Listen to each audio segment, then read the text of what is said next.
આપણા ત્યાં છે ને પેલા અડધા ઘડાઓ છલકે બહુ, એટલું બધું છલકે, બિચારું કોઈ સેવા કરવા માંગતું હોય તો એટલા બધા એને ગભરાવી નાખે. અરે આ પુષ્ટિમાનની સેવા પધરાવશો, અપરાધ લાગશે, આટલી અપરસ પાડવાની, અરે તારાથી નહીં થાય. અને વળી પાછો અમુક દીકરીઓ આપવાની હોય છે ને તો એ પાછા પૂછે તમારા ઘરે પુષ્ટાવેલી સેવા તો નથી ને? પેલી 4-4 કલાક સેવા થતી હોય, અપરસ બહુ પડાતી હોય, અમારી પછી દીકરીઓને આ બધું ફાવે ના ફાવે. ગભરાવી નાખ્યા છે લોકોને. અને એટલે જ આપણે આ ગભરામણોને દૂર કરવી છે. સહજ પ્રીત ગોપાલ કો ભાવે. આપણા ફેમિલી મેમ્બરના સ્વરૂપે ઠાકોરજી આપણા ઘરે બિરાજમાન. એક બેનને મેં પૂછ્યું તમે સેવા કરો છો? મને કે ના, અમે અત્યારે દીકરા દીકરીઓમાં એ લોકોની સાર સંભાળમાં બહુ બિઝી છીએ. એટલે મેં એમને એમ કીધું કે કેટલા છોકરા તમારે? મને કે 2. મેં કીધું તમારે એમ માનવાનું 3 હોત તો? ધારો કે તમને 3 હોત તો કેટલો ટાઈમ આપવો પડતો?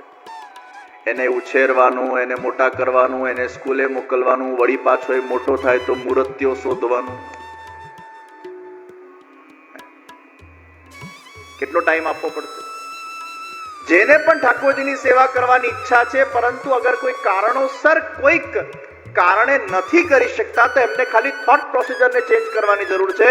જેને સંતાન જ નથી એમ માને કે મને એક સંતાન હોતે તો મારે કેટલો સમય આપવો પડતે, આ ઠાકોરજી જ મારા સંતાન સ્વરૂપે મારા ઘરે બિરાજમાન છે, એમને જ હું મારા બાળક બનાવી લઉં. તમારે કોઈ અડોપ્શન કરવાની જરૂર જ નથી. પ્રભુ કો હી અપના બાલક બના લો.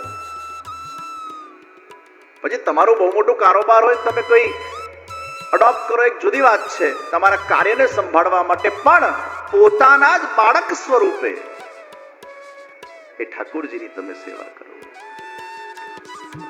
કોઈ કે અમને તો 1 છે તો તમારે એમ માનવાનું 2 હોત તો? કોઈ કે અમને 2 છે 3 હોત તો? 3 છે 4 હોત તો? 4 છે 5 હોત તો? પહેલા 12 થતા હતા ને. અહીં તમે બધાના આ જેટલા દાદીના ઉંમરના કે દાદાના ઉંમરના લોકો છે એમનું ચેકિંગ કરો. 7 ભાઈ 5 બહેન, 6, 7, 8 તો મિનિમમ. પછી હવે એક એક્સ્ટ્રા ચાઇલ્ડ હોતે તો મારે કેટલો સમય આપવો પડતે? પ્રિયજનો, શકટ ભંજન લીલાના માધ્યમથી ઠાકોરજી આપણને સમજાવે છે કે સંસારમાં સર્વોપરી એ પ્રભુ હોવા જોઈએ.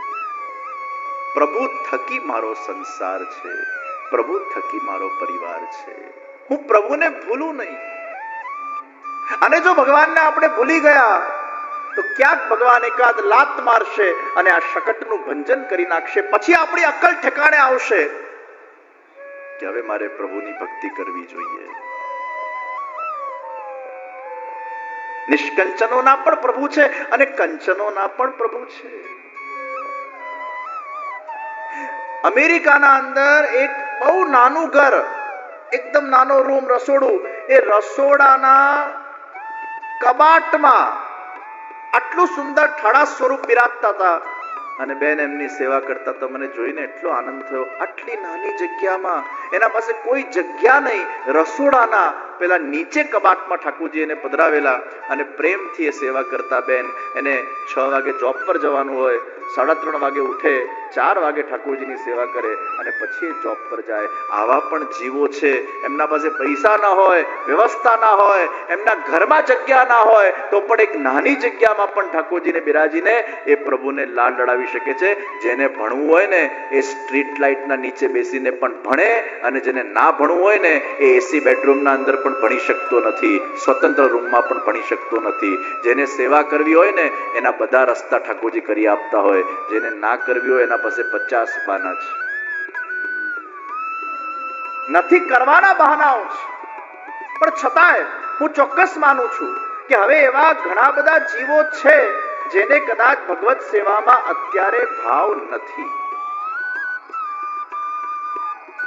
કદાચ એના કારણો એમની વ્યસ્તતા હોઈ શકે, ઘણા બધા આપણા યુવાનો સેવા નથી કરતા, ઘણા કરે છે, એવું નથી કરતા, ઘણા કરે છે, પણ ઘણા નથી કરતા, ઘણા પુરુષો નથી કરતા. તમે આખું પર્સન્ટેજીસ અગર કાઢશો તો અધિકાંશ પુરુષો અને યુવાનો ઠાકોરજીની સેવા પ્રકારમાં નથી.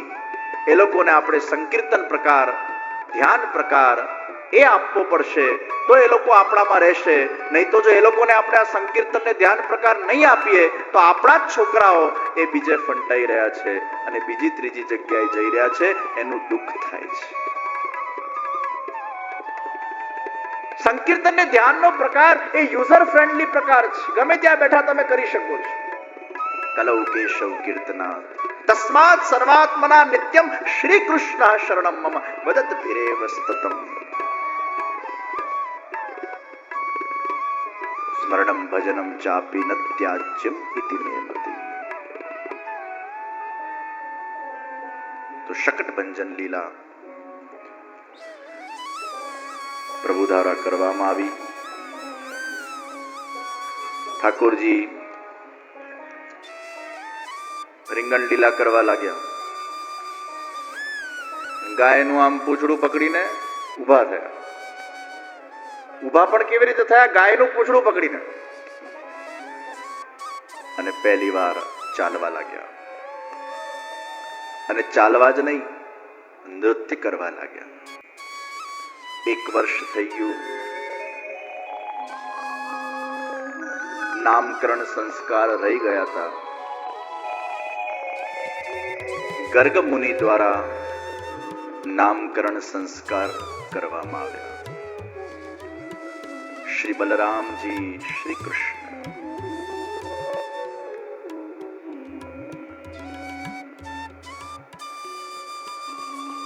શ્રી બાલકૃષ્ણલાલજી થોડાક મોટા થયા અને યશોદાજીનો નિત્યક્રમ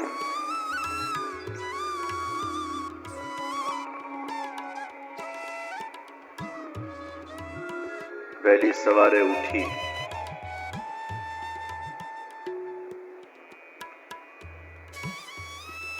છાછને વલોવે અને માખણ કાઢે.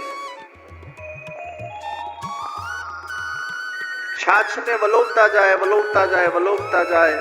એક બાજુ પોતાના દેહ વડે આ પરિશ્રમ થઈ રહ્યું છે.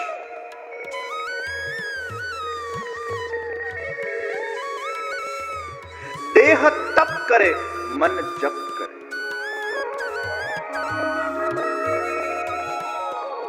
શરીરને કષ્ટ પડે એટલે તપ.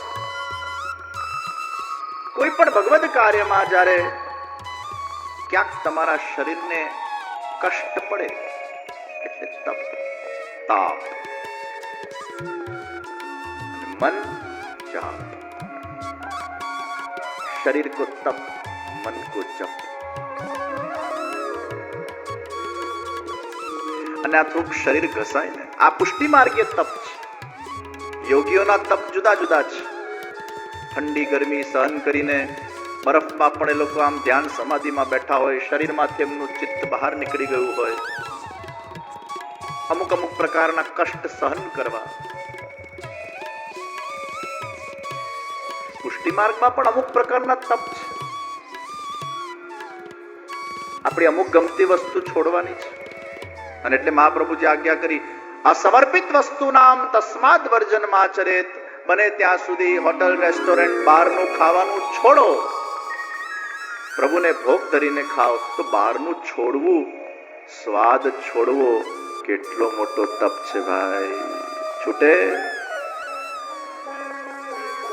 મને અહીંયા જરા બેઠેલા લોકોમાં કોણ કેટલા લોકો બહારનું નથી જમતા? હાથ ઊંચો કરે. અચ્છા, થોડાક દેખાય છે. આ પુરુષો બાજુ ઓછા હશે મને લાગે છે.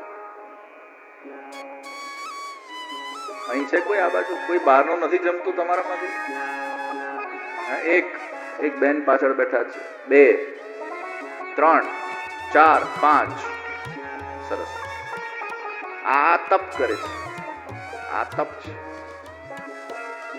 નહીં તો સ્વાદ છોડવો એટલે અઘરા મગરું કામ.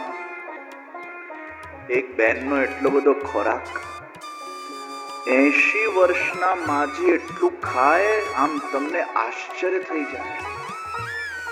એક માજીને હું મળ્યો, માજી મને કે જે મારા બધા દાંત જતા રહ્યા, ખાલી દાઢ જ બચી છે.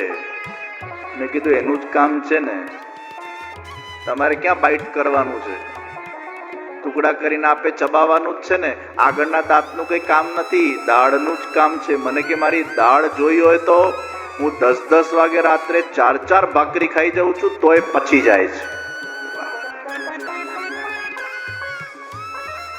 માજીને 80 વર્ષે એવો ખાવાનો શોખ. એ માજીને કોઈ કે પૂછ્યું, માજી તમારો ખોરાક બહુ સારો કહેવાય. માજી જવાબ આપે છે, ક્યારે તને ખબર નથી, ગાડીનું એન્જિન જેટલું જૂનું થાય ને પેટ્રોલ વધારે ખાય. આવા માજીને કોઈ પહોંચી વળે?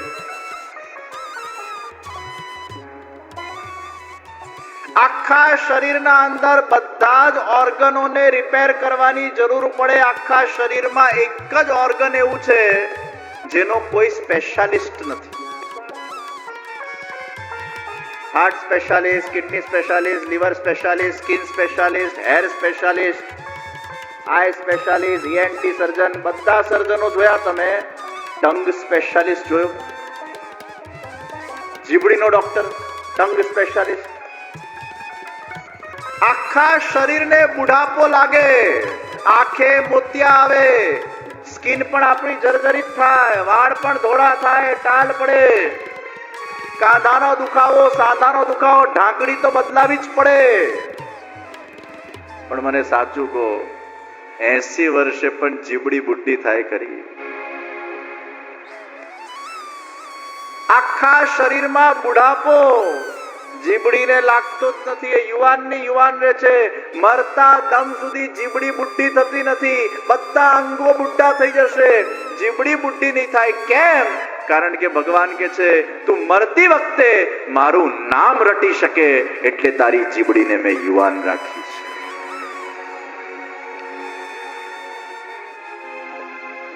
એ જીબડી કઈ ખાવા માટે યુવાન?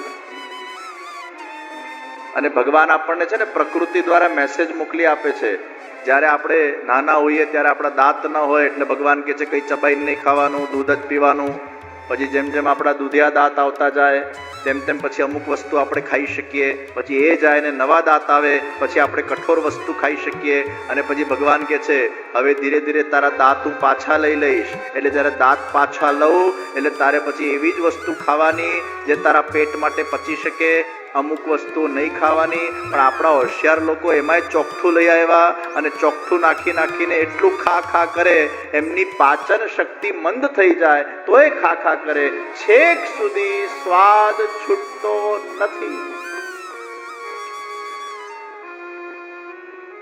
ખરી રીતે ચોખ્ઠા બનવા જ ના જોઈએ, ચોખ્ઠા લાવવા જ ના જોઈએ.